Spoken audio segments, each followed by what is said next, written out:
पाठ प्रारंभ करते हैं। शंकरं शंकराचार्यं केशवं बादरायणं सूत्रभास्य कृतौ वंदे भगवन्तौ पुनः पुनः। गंगातरंगरमणीय जटाकलापं गौरी निरंतर विभूषित वामभागं नारायण प्रियमनंगमदापहारं वाराणसी पुरपतिं भज विश्वनाथ। आप सभी प्रतिभागियों का इस उत्कर्ष नामक शास्त्राध्ययनोपक्रम में हार्दिक स्वागत एवं अभिनंदन।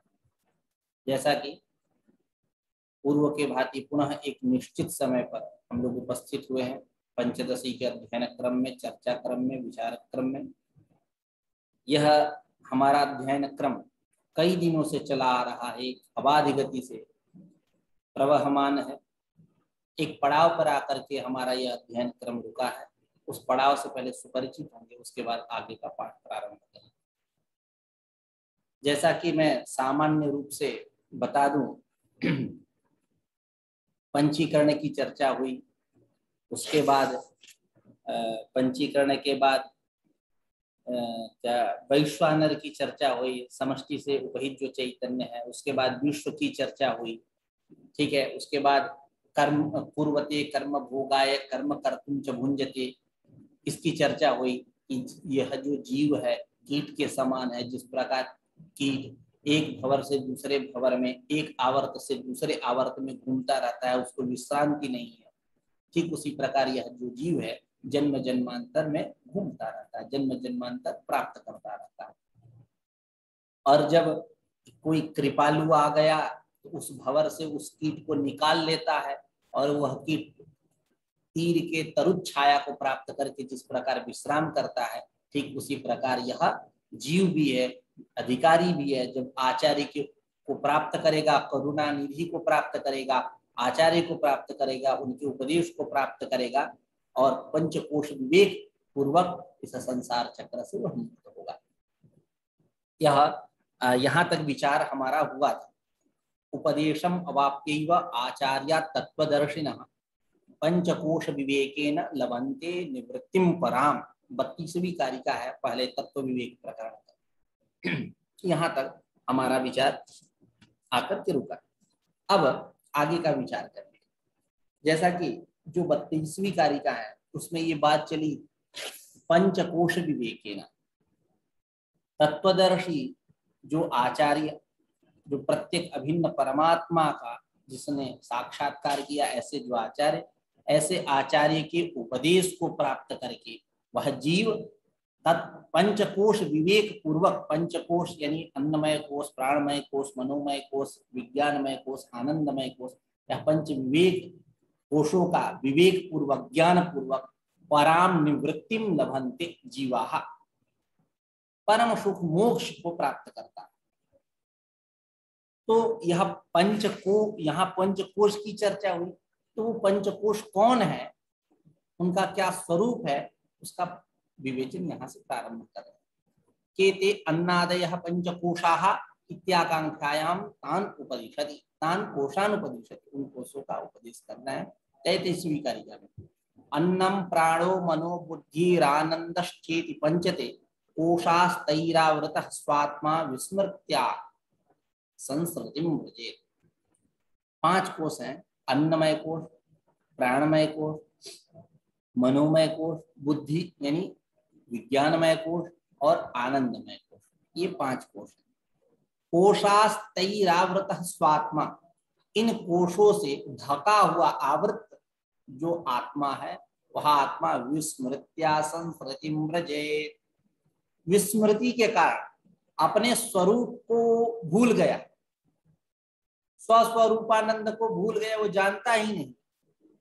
तो विस्मृति के कारण वह संस्कृति व्रजेत, संसार चक्र में आ जाता है, ठीक है, प्राप्त कर लेता है इस संसार को। यह संसार कैसा, जनन मरण रूप संसार है, जन्म मृत्यु रूप यह संसार है। तो कोशाः पंचकोशाः तैरावृतः स्वात्मा, इन 5 कोशों से ढका हुआ जो यह आत्मा है, आवृत जो आत्मा है, वह आत्मा विस्मृत्या, विस्मरणेन, विस्मरण के कारण कि मैं क्या था, मैं तो ब्रह्म ही हूं, स्वस्वरूपानंद को भूल गया, तब विस्मृति के कारण जीव जो है संसरतिम व्रजेत, स्वात्मा संसरतिम व्रजेत, स्वात्मा जो है संसर्गी संसार को प्राप्त करता है। ये सामान्य अर्थ हुआ। अब आचार्य रामकृष्ण पददीपिका में क्या कहते हैं, उनके शब्दावली में विचार करते हैं।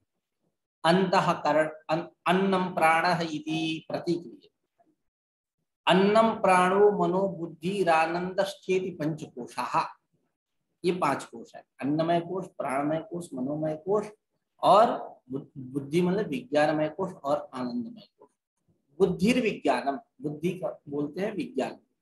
तेसाम अन्नादीनाम कोश शब्द वाच्य कोश शब्दाभिधेयत्वे कारणम आह, ये जो अन्नादि है, तेसाम अन्नादीनाम, ये जो अन्नादि है, अन्न प्राण मन बुद्धि आनंद, ये कोश इनके साथ जुड़ा हुआ है। कोश शब्द, अन्नमय कोश, प्राणमय कोश, मनोमय कोश, आनंदमय कोश, विज्ञानमय कोश इत्यादि, कोश कोश कोश जुड़ा हुआ है ना। ये कोश शब्द वाच्य है, उसमें कारण क्या है, उसी होता है।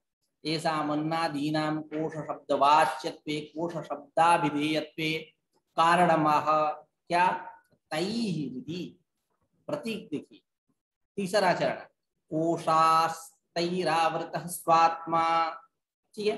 तो तैरिति प्रतिक्रिया, तैहि मतलब कोशैहि आवृतः आच्छादितः स्वात्मा, यानी स्वरूप भूतः आत्मा, ठीक है।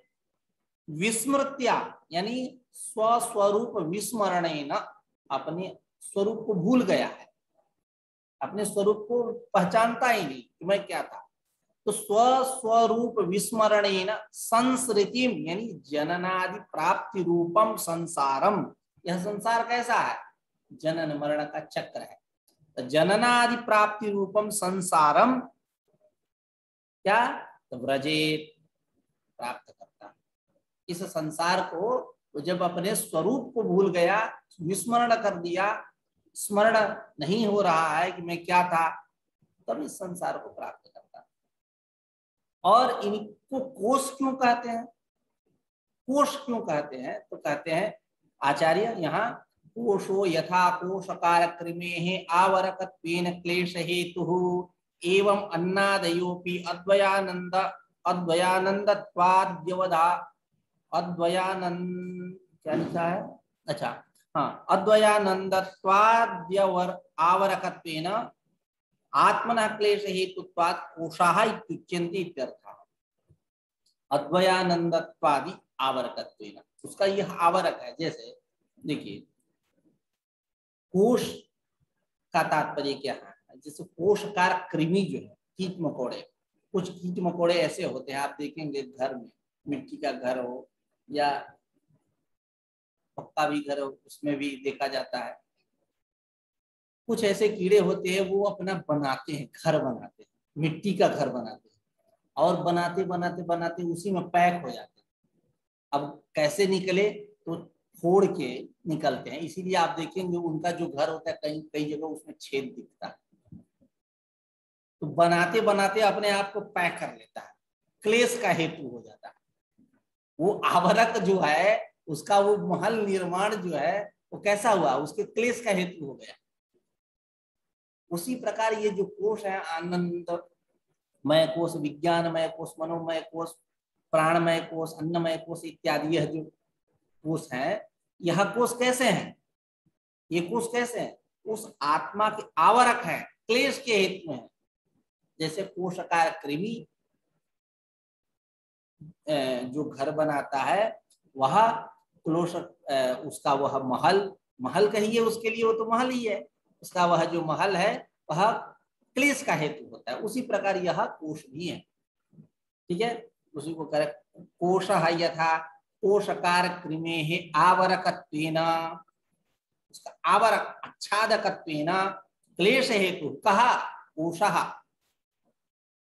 पैक हो गया, क्लेश का हेतु है। एवं अन्नादयोपि, अन्नादि भी अद्वयानंदत्वाद्यावरकत्वेन, अद्वयानंदत्वादि आवरकत्वेन, अद्वयानंद जो यह ब्रह्म है, उसका आवरक होने के कारण, आच्छादक होने के कारण आत्मनः क्लेश हेतुत्वात्, वह जो अद्वयानंद है पर ब्रह्म परमात्मा आत्मा, उसका यह क्लेश का हेतु। कौन? कोश। अतः क्लेश हेतुत्वा कोशाः इत्युच्यन्ते इत्यर्थ। इसलिए इनको क्लेश कोश बोलते हैं।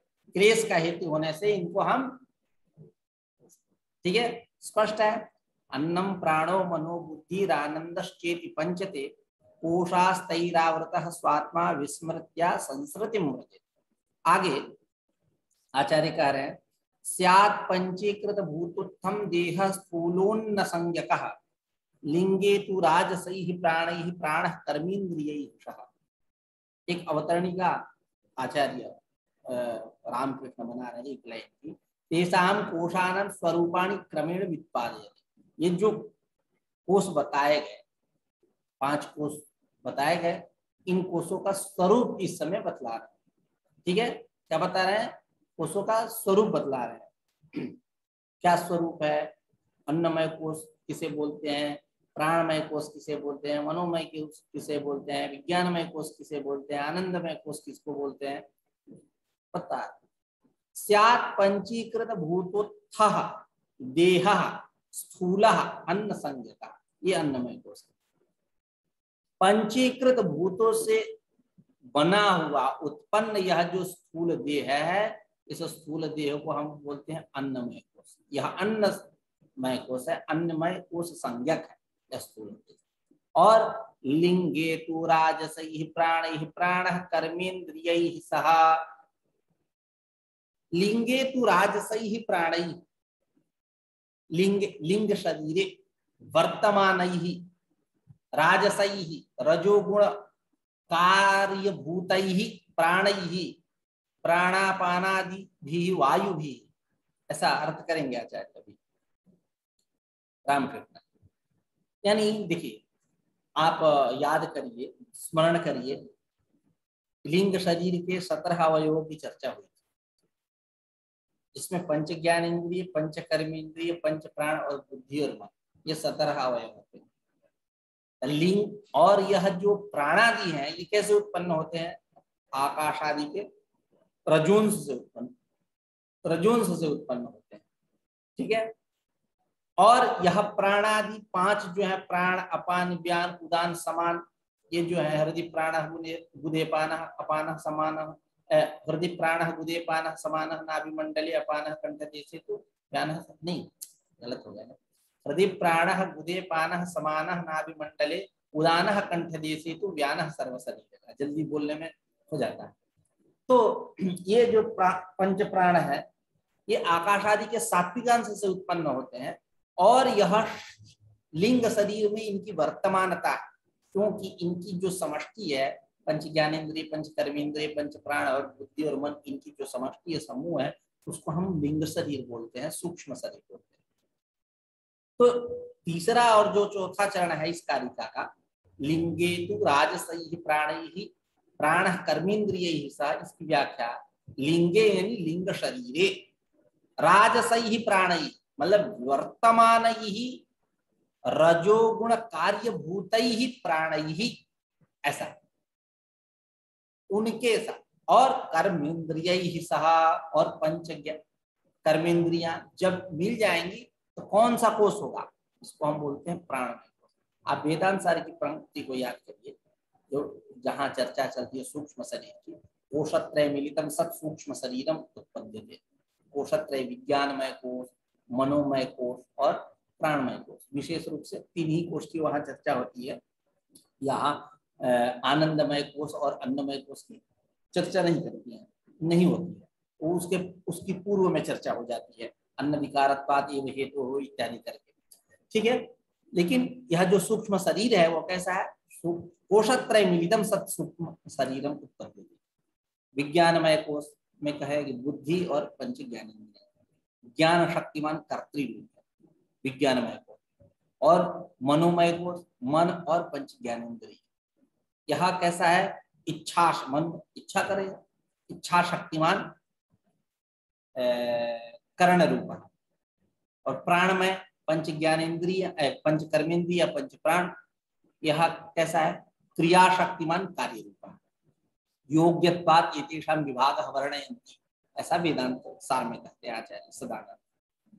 उसी पंक्ति को यहाँ ध्यान में रखिए। लिंगे लिंग शरीरे राजसैहि वर्तमानैहि रजोगुण कार्य भूतैहि प्राणैहि प्राणादिभिः, है ना, कर्मेंद्रियैहि सह, इनके साथ जब 5 कर्मेंद्रियां जुड़ जाएंगी या कर्मेंद्रियों के साथ ये जब जुड़ जाएंगे तब प्राणमय कोश होगा। इसके समष्टि को हम प्राणमय कोश यह संज्ञा देंगे। उसी को आचार्य ने कहा लिंगे तु राजसैहि प्राण कर्मेंद्रियैहि सह। अब रामकृष्ण टीका में क्या बात कही गई उसको उसके ऊपर विचार करते हैं। स्यात् पंचीकृत इत्यादिना मोदादिवृत्ति भी इत्यंतेन सार्ध श्लोक द्वयेन। आगे जो 36वीं कारिका है, श्लोक है, कौन, जिसका द्वितीय चरण है मोदादिवृत्ति भी। प्रथम चरण क्या है, कारणे सत्वमानंदमयो सत्वमानंद। उसके बाद जो दूसरा चरण है वहां तक, यानी 2.5 श्लोक तक, सार्ध श्लोक द्वयेन कारणे सत्वमानंदमयो मोदादिवृत्ति भी, यहाँ इस श्लोक तक, यहां से लेकर के 34वीं कारिका श्लोक, 35वां श्लोक और 36वां श्लोक का थोड़ा सा अंश, ऊपर वाला 2 चरण, यानी 2.5 अंश, इनके द्वारा कोशों के विषय में चर्चा हुई है। इन श्लोकों के माध्यम से कोश के विषय में विचार हुआ है।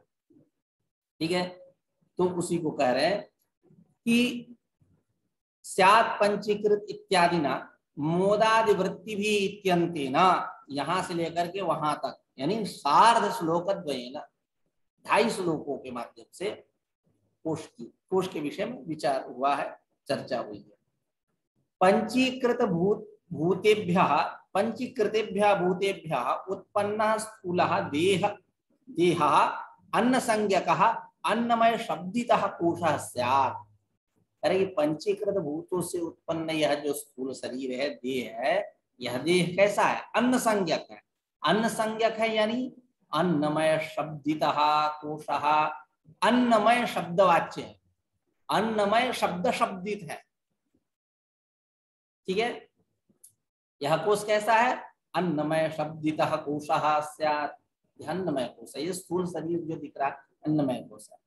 और प्राणस्तु प्राणमय कोशस्तु लिंग शरीरे वर्तमानैः राजसैः रजोगुण कार्य भूतैः प्राणैः प्राणापानादिभिर्वायुभिः पंचभिर्वागादिभिः कर्मेंद्रियैः सह 10 स्यात्। कह रहे हैं कि लिंग शरीर में प्राण मतलब प्राणमय कोश, ये कैसा है, तो कह रहे हैं लिंग शरीरे वर्तमानैः, लिंग शरीर में वर्तमान, यानी वर्तमान ही का अर्थ ही और स्पष्ट करने के लिए ऐसा भी कर सकते हैं, लिंग शरीरावयव भूतैः अवयव रूपैः, ये अर्थ कर देते हैं। ठीक है, लिंग शरीरे वर्तमानैः राजसैः यानी रजोगुण कार्य भूतैः प्राणैः यानी प्राण अपान व्यानादिभिः वायुभिः पंचभी वागादि कर्मेंद्रिय सह, और 5 जो वागादि कर्मेंद्रियां वाक पाणिपाद वायु पस्थ, इनके साथ 10 भी, इन 10 की जो समष्टि है, समूह है, उस समूह को हम बोलते हैं प्राणमय कोश। ठीक है, स्पष्ट है। स्यात् पंचीकृत भूतो देहः स्थूलोन्न संज्ञकः लिंगे तु राजसैः प्राणैः प्राणः कर्मेंद्रियैः सह। अब 35वीं कारिका श्लोक के ऊपर विचार कर रहे हैं। सात्विकैर्धीन्द्रियैः साकं विमर्शात्मना मनोमयः तैरेव साकं विज्ञानमयो धीर निश्चयात्मिका। आप एक बात ध्यान दीजिए, मैं कभी कभी श्लोक बोलता हूँ, कभी कभी कारिका बोलता हूँ, ऐसा क्यों? जिसमें प्रमेयों की चर्चा होती है, विषय की चर्चा होती है, उसको कारिका ही बोलना चाहिए। ठीक है, जिसमें प्रमेयों की चर्चा हुई थी, इसमें प्रमेयों की चर्चा हुई है, इसलिए हम कारिका बोलते हैं। श्लोक भी बोल सकते हैं, ऐसे ये नहीं है कि श्लोक में प्रमेयों की चर्चा नहीं होती है, हो सकती है, ठीक है। श्लोक भी बोल सकते हैं, यत्र तत्र इसको कारिका के नाम से भी जाना जाता है और श्लोक के नाम से भी जाना जाता है, इसलिए मैं दोनों बोलता हूँ, कभी कारिका कभी श्लोक, जो मन में आता है वो बोलता हूँ, ठीक है। सात्विकैर्धीन्द्रियैः साकं विमर्शात्मा मनोमय तैरेव साकं विज्ञानमयो धीर निश्चयात्मिका। अभी हम लोगों ने क्या जाना, अन्नमय कोश और प्राणमय कोश, दो कोश के ऊपर विचार किया। अभी 1.5 कारिका के माध्यम से हम लोग कोशत्रय जो अवशिष्ट है उनके विषय में जानेंगे, यानी मनोमय कोश, विज्ञानमय कोश और आनंदमय कोश। तो मनोमय कोश को बता रहे हैं, सात्विकैः धीन्द्रियैः साकं विमर्शात्मा मनोमय। यह जो विमर्शात्मक, विमर्श करने वाला, संकल्प विकल्प करने वाला जो मन है, उसके साथ जब पंच ज्ञानेन्द्रियां मिलेंगी या पंच ज्ञानेन्द्रियों के साथ वह जो मन मिलेगा, यह षड समष्टि जो है, षड की जो समष्टि है, उस समष्टि को हम बोलेंगे मनोमय, ठीक है। मन की प्रधानता है, इसलिए उसके नाम से उसका कीर्तन है, ठीक है। तो सात्विकैः धीन्द्रियै, धीन्द्रियै मतलब ज्ञानेन्द्रियै, बुद्धीन्द्रियै। सात्विक जो आकाश आदि के सात्विकांश से ये उत्पन्न होते हैं, कौन, श्रोत, त्वक, चक्षु, जिह्वा, घ्राणाख्यान, ये पंच ज्ञानेन्द्रिया, बुद्धिन्द्रिय जिसको बोलते हैं, धीन्द्रिय भी बोलते हैं।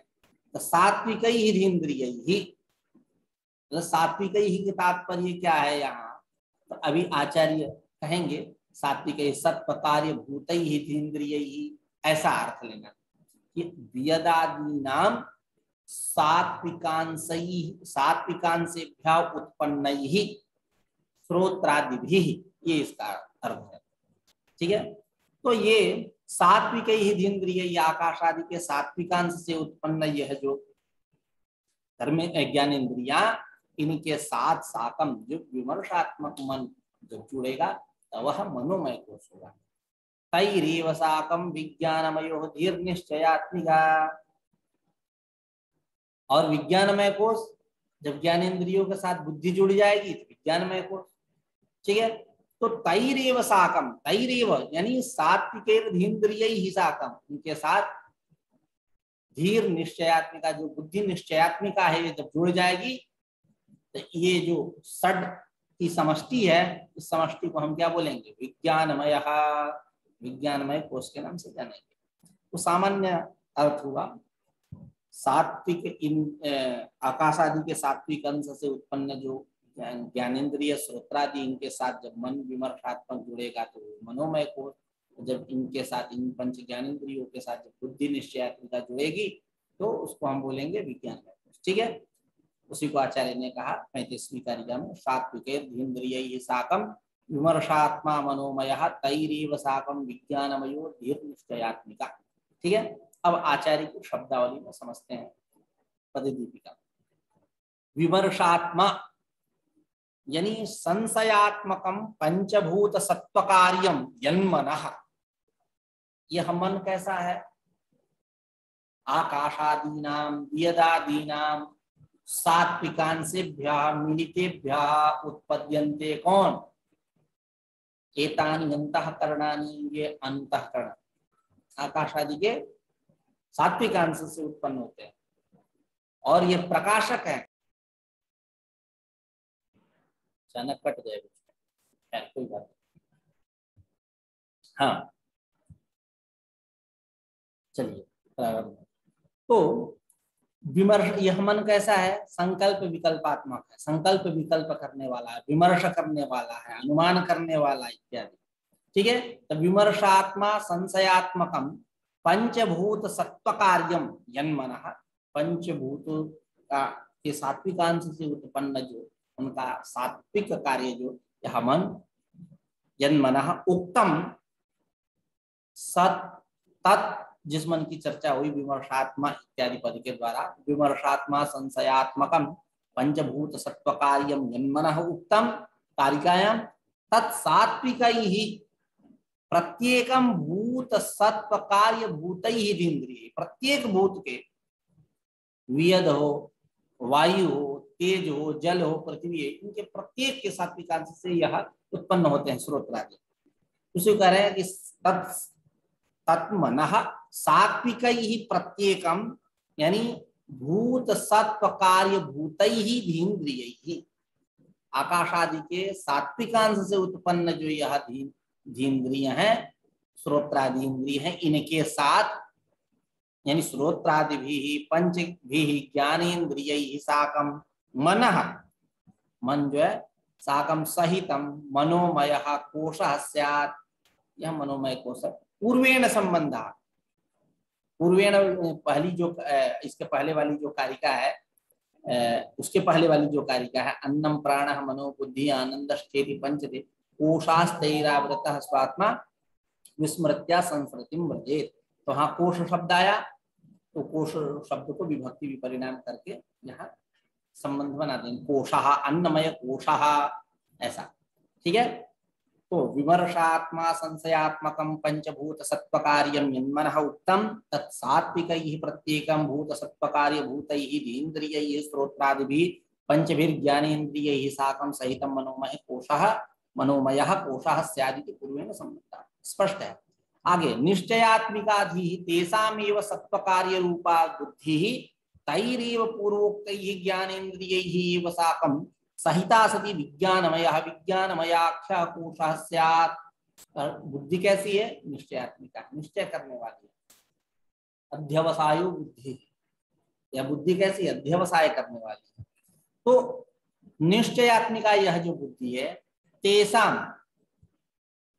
तेषाम ये बुद्धि कैसी है? तेषाम व्यदादीना सत्व रूप कार्य, सत्व कार्य रूपा, आकाश आदि के सात्विकांश से उत्पन्न होती है, अंतःकरण उत्पन्न होता है, तो अंतःकरण में बुद्धि आई, मन बुद्धि चित्त अहंकार। वेदांतियों के यहाँ 4 अंतःकरण है, अन्य के यहाँ 3 है। कोई चित्त को नहीं मानता, सांख्य योग इत्यादि, योगाचार्य इत्यादि, सांख्याचार्य योगाचार्य इत्यादि। तो निश्चयात्मिकाधि तेषामेव सत्व कार्य रूपा बुद्धि तैरेव, यानी पूर्वोक्तैः ज्ञानेन्द्रियैरेव साकं सहिता सती विज्ञानमयः, यानी विज्ञानमयाख्या कोशः स्यात्, विज्ञानमय शब्दवाच्यता को प्राप्त करती है, यानी विज्ञानमय कोश की षड की समष्टि को बोलते हैं, 6 की समष्टि को, जिसमें पंच ज्ञानेन्द्रियां और एक बुद्धि जुड़ी हुई है। ठीक है। सामान्य अर्थ सात्विकैर्धीन्द्रियैः साकं विमर्शात्मा मनोमयः तैरेव साकं विज्ञानमयो धीर्निश्चयात्मिका। आगे 36वीं कारिका पे क्या कह रहे हैं? कारणे सत्वमानंदमयो मोदादि वृत्तिभिः तत्तत्कोशैस्तु तादात्म्यात् आत्मा तन्मयो भवेत्। ठीक है। देखिए इसमें क्या विचार हो रहा है। कारणे, कारणे का तात्पर्य क्या है? कारण शरीरे, यानी कारण शरीर भूतायाम अविद्यायाम, ये इसका तात्पर्य, यानी अविद्यायाम इत्यर्थ, अविद्या। सत्वम आनंदमय मोदादि वृत्ति भी, मोदादि वृत्तियों के साथ, मोदादि वृत्ति के साथ यानी इष्ट दर्शन, लाभ और भोग, मोद और प्रिय, मोद, प्रमोद इत्यादि यह वृत्तियां। ठीक है। यथा शंखमन देशा समानम करिए। प्रिय का मतलब इष्ट दर्शन, और मोद का तात्पर्य क्या है? मोद का इसे अर्थ होता है आनंद। ठीक है। यानी लाभ, और प्रमोद, उपसर्ग लग गया मोद में, उसका अर्थ क्या? भोग। ठीक है। तो प्रिय, अभी आचार्य कहेंगे अपने शब्दावली में, रामकृष्ण टीका है, तो उसके अनुसार विचार करेंगे, सामान्य अर्थ पहले करते हैं। तो अविद्या जो है, कारण शरीर भूत जो अविद्या है, उस अविद्या में सत्वम आनंदमय मोदादि वृत्ति भी, यानी मलिन, यत मलिन सत्व, जो यह मलिन सत्व है, यह मलिन सत्व मोदादि वृत्तियों के द्वारा, मोदादि वृत्तियों के साथ, ठीक है, सुख विशेष के साथ, यह मलिन सत्व क्या है? आनंदमय, आनंदमय कोश होता है। आनंदमय, अभी विज्ञानमय कोश की चर्चा हुई, मनोमय कोश की चर्चा हुई, इत्यादि सब की चर्चा हुई। ठीक है। तो आनंदमय कोश बचा। उस आनंदमय कोश की चर्चा जो अंतिम है, इसकी चर्चा करते हुए कहते हैं कि कारणभूत जो अविद्या है, इस अविद्या में जो मलिन सत्व है, क्योंकि मलिन सत्व प्रधाना विशुद्ध सत्व प्रधाना होती है अविद्या। अविद्या की समष्टि कैसी है? वो विशुद्ध सत्व प्रधाना, व्यष्टि कैसी है? मलिन सत्व प्रधाना। तदुपहित चैतन्य को ईश्वर बोलते हैं, यहाँ बोलते हैं प्राज्ञ। ठीक है, तो कारण शरीर भूतायाम अविद्यायाम मलिन सत्वम, जो यह मलिन सत्व है, यही मलिन सत्व मोदादि वृत्तियों के साथ, सुख विशेष के साथ जब संयुक्त रहेगा तो इसको हम बोलेंगे आनंदमय कोश। ठीक है, तत्त कोशैस्तु तादात्म्यात् आत्मा तन्मयो भवेत्। तत्त कोशों के साथ इस आत्मा का तादात्म्य होने से, तादात्म्याभिमान होने से आत्मा तत्त कोशों के नाम से जाना जाता है। ये बात क्यों कह रहे हैं? इसलिए कि कोश किसे कहते हैं? स्थूल शरीर को। तो आत्मा के लिए इसका कैसे व्यवहार हो रहा है, क्यों व्यवहार कर रहे हैं? जब स्थूल शरीर का निरूपण कर रहे हैं, उसी प्रसंग में कोशत्रय की, कोश पंचक की चर्चा हो रही है। ये कोश मतलब स्थूल शरीर ही कोश है, लेकिन यह आत्मा जो है वो अन्नमय कोश है, प्राणमय कोश है, मनोमय कोश है, विज्ञानमय कोश है, आनंदमय कोश है, इत्यादि कोशों के नाम से उसको जान रहे हो। ऐसा क्यों? स्थूल शरीर ही है, स्थूल शरीर ही अन्नादि कोश है, अन्नमय प्राणमय मनोमय इत्यादि है। आत्मा को क्यों बोल रहे हो? करें तादात्म्य, तादात्म्य अभिमान होने के कारण वह आत्मा तत्त नामों से जाना जाएगा। उसी को कह रहे हैं तत्त कोशैस्तु, तत्त कोशों के द्वारा तादात्म्य आत्मा, तादात्म्य उस आत्मा का तादात्म्य अभिमान होने से तत्तमय भवेत्। तत्तमय भवेत् यानी अन्नमय भवेत्, प्राणमय भवेत्, मनोमय भवेत्, विज्ञानमय भवेत्, आनंदमय भवेत्। कौन? आत्मा। ठीक है, अब देखिए इसमें क्या कह रहे हैं पद दीपिका में आचार्य रामकृष्ण। कारणे यानी कारण शरीर भूतायाम अविद्यायाम यन्मलिन सत्वम अस्ति तन्मोदादि वृत्तिभिः, तन्मोदादि वृत्तिभिः यानी प्रिय मोद प्रमोदाख्यैः इष्ट दर्शन लाभ भोग जन्यैः सुख विशेषैः। यथा संग कर लीजिए। प्रिय मतलब इष्ट दर्शन, जो हमको इष्ट है। जैसे मौलाना लोग जो हैं, यमन लोग जो हैं, मौलाना मतलब यमन लोग जो हैं, मुस्लिम लोग जो हैं, इस्लाम धर्म के अनुयायी हैं, दूध के चांद के लिए बहुत, उसका दीदार करने के लिए बहुत बेताब रहते हैं। जब दर्शन होता है तो आनंद, प्रिय है ना उनको वो प्रिय है कि नहीं दूध का चांद। तो प्रिय का तात्पर्य क्या है? इष्ट दर्शन। प्रिय दर्शन इज इक्वल टू इष्ट दर्शन, क्योंकि उनको वही अभिप्सित है उस समय। और मोद का अर्थ क्या है? लाभ। जब लाभ होगा तो क्या होगा? आनंद की प्राप्ति होगी। हाँ, मोद मतलब लाभ। और प्रमोद मतलब भोगजन, भोग, आनंद। मोद प्रमोद बोलते हैं ना, वही है यहाँ। तो प्रमोद का तात्पर्य क्या है? भोग। भोग जब करेंगे, फल की प्राप्ति होगी तो कितना आनंद आएगा। तो मोदादि वृत्ति भी यानी प्रिय मोद प्रमोदाख्यैः इष्ट दर्शन लाभ भोग जन्यैः, ठीक है, सुख विशेषैः सहितम आनंदमयः। सहित जो आनंदमय, कौन? सहितम मलिन सत्वम, ऊपर से लाइए, जिसकी चर्चा हुई कि कारण शरीर भूतायाम अविद्यायाम यत् मलिन सत्वम अस्ति तन्मोदादि वृद्धिभिः प्रिय मोद प्रमोदाख्यै इष्ट दर्शन लाभ भोग जन्यैः सुख विशेषैः सहितम तन्मलिन सत्वम आनंदमयः यानी आनंदमयाख्यः कोशः स्यात्, आनंदमयाख्य कोश। अब कह रहे हैं ननु, पूर्व पक्ष कर रहे हैं, ननु स्थूल शरीरादीनाम अन्नमयादि शब्दवाच्यत्वे सवा एष पुरुषः अन्नरसमयः इत्युपक्रम्य तस्माद् वा एतस्मात् अन्नरसमयात् अन्यः अंतर आत्मा प्राणमयः अन्योंतरात्मा मनोमयः इत्यादि श्रुतत्वात् आत्मनः अन्नमयादि शब्दवाच्यत्वं कथमुच्यते इत्याशंक्य आह। इत्याशंक्या, हाँ, इत्याशंक्य देहादीनाम अन्नादि विकारत्वेन अन्नमयादि शब्दवाच्यत्वम् आत्मनस्तु तेन तेन कोशेन तादात्म्याभिमानात् इत्यतः आह तदिति।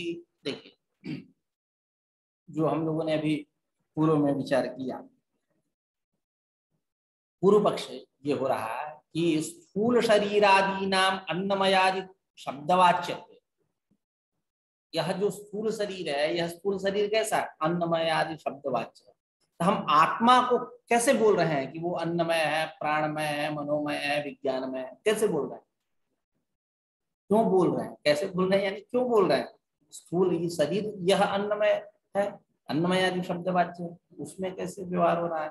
वह तो आत्मा जो है वो तो अंतरात्मा है, शरीर के अंदर रहने वाला, जैसा कि उसके विषय में बताया गया। सवा एषः पुरुषः अन्नरसमयः, यह पुरुष कैसा है? अन्नमय कोश। अन्न अन्न रसमयः, अन्न का विकार है।